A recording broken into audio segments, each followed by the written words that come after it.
Okay. सो हम पढ़ रहे हैं निठल्ले की diary and it is written by Harishankar Parsai. Basically व्यंग है ये actually, and I like it, अच्छी है। यहाँ पे बताया गया है कि निठल्ला होना क्या होता है। आई गेस आपने सुना होगा निठल्ला एंड नल्ला, ये नल्ला ऐसे दो वर्ड यूज किए जाते हैं for those who don't work, right. So निठल्ला भी कहीं डायरी लिखने का काम करेगा। This is first chapter which is निठल्लेपन का दर्शन, कि निठल्लापन होता क्या है, इन्होंने सबसे पहले ये बताया है।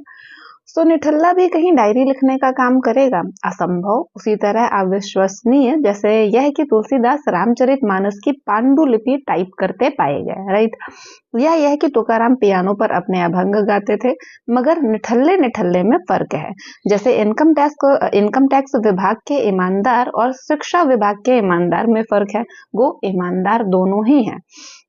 यह निठल्ला जिसके बारे में ये डायरी है कुछ अलग है। पूरी डायरी पढ़ने से ऐसा मालूम होता है कि वह निठल्ला के नाम से इसलिए भी बदनाम था कि वह लगातार कोई काम नहीं करता था।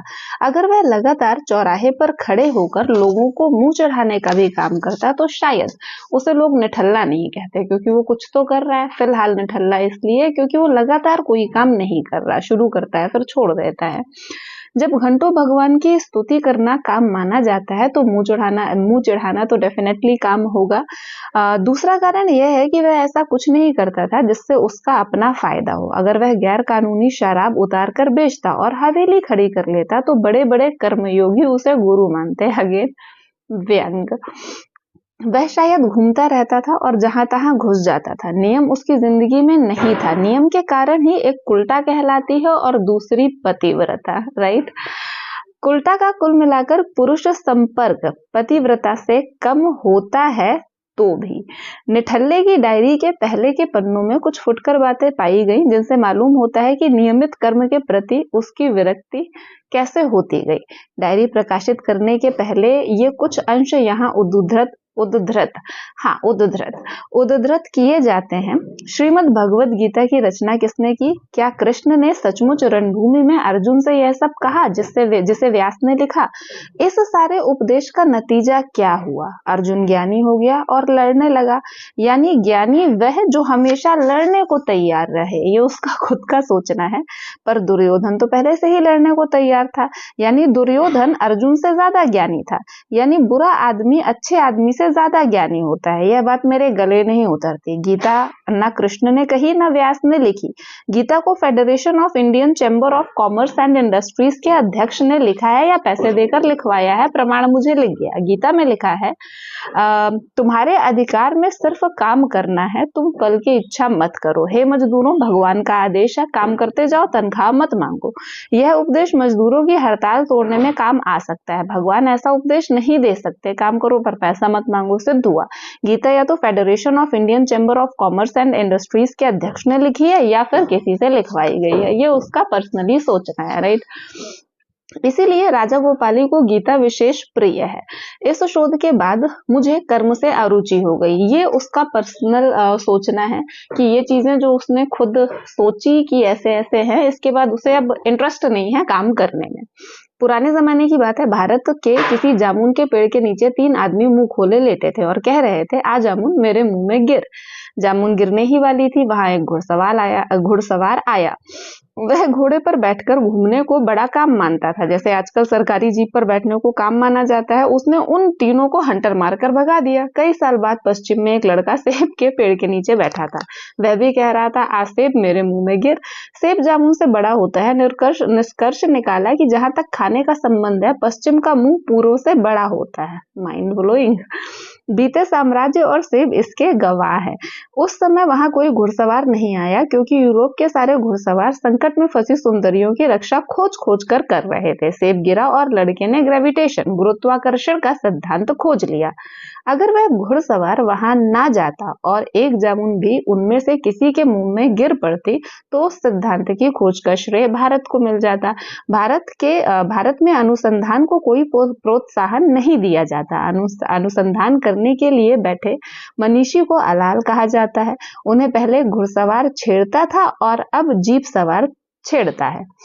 सारा देश अब पछताता है कि अगर हमारे वे 3 जामुन के नीचे के मनीषी छेड़े न जाते तो एक महान खोज का श्रेय हमें भी मिल जाता। ऐसी ही भूल तब हुई जब लक्ष्मण ने मरणासन्न रावण से दुनिया भर की नीति की बातें तो पूछी, पर यह नहीं पूछा कि गुरु उस गोली का फॉर्मूला तो बता दो जिसे खाकर आपके मरहूम भाईजान कुंभकर्ण 6 महीने सोते रहते थे। पश्चिम विज्ञान के क्षेत्र में इतना आगे क्यों बढ़ा है? क्योंकि वहां अलालों को सब तरह से सुविधे दिए जाते हैं।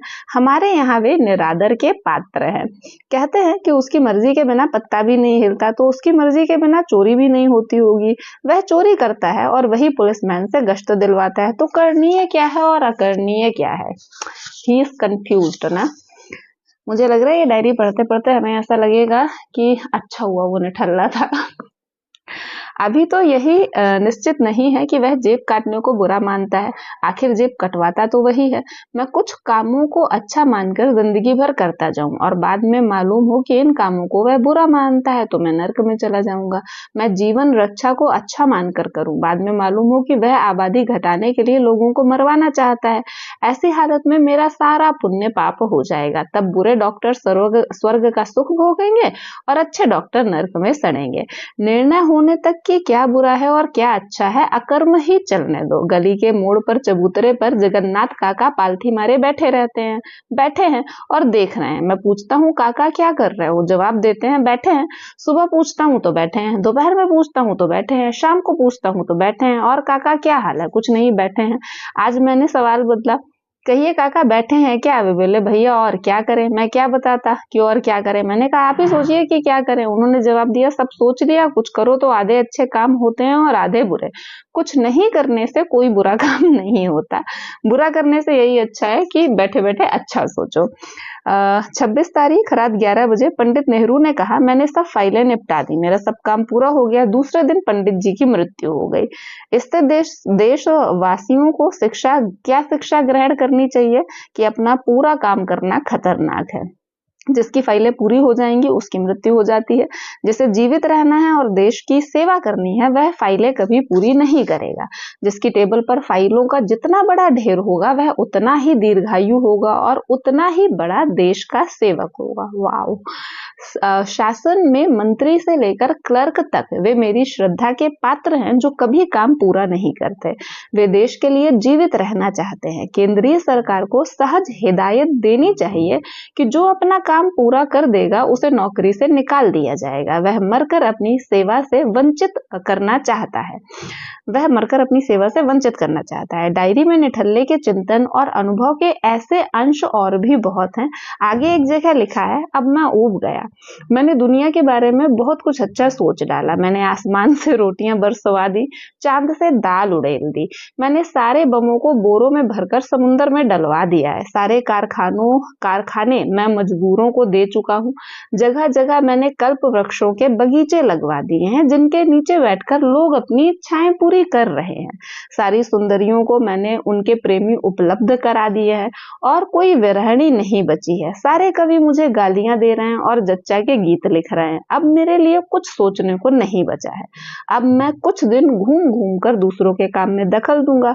कल से यह मेरा दखल अभियान शुरू होगा। मैं काम नहीं करूंगा, सिर्फ दूसरे के काम में दखल दूंगा। आगे के पन्नों में निठल्ले के अनुभव लिखे हैं जो जैसे के तैसे प्रकाशित किए गए हैं। तो आई होप आप लोगों को भी दिस निठल्ले की डायरी बहुत अच्छी लगेगी। इसका ये पोर्शन अच्छा है एंड आगे बहुत ज्यादा अच्छा है। How is like interfering in everybody's life, वो सबकी लाइफ में इंटरफियर करता है and like he is giving his own advice कि क्या कैसे करना है and also actually it is very funny. So मिलते हैं फॉर द नेक्स्ट चैप्टर।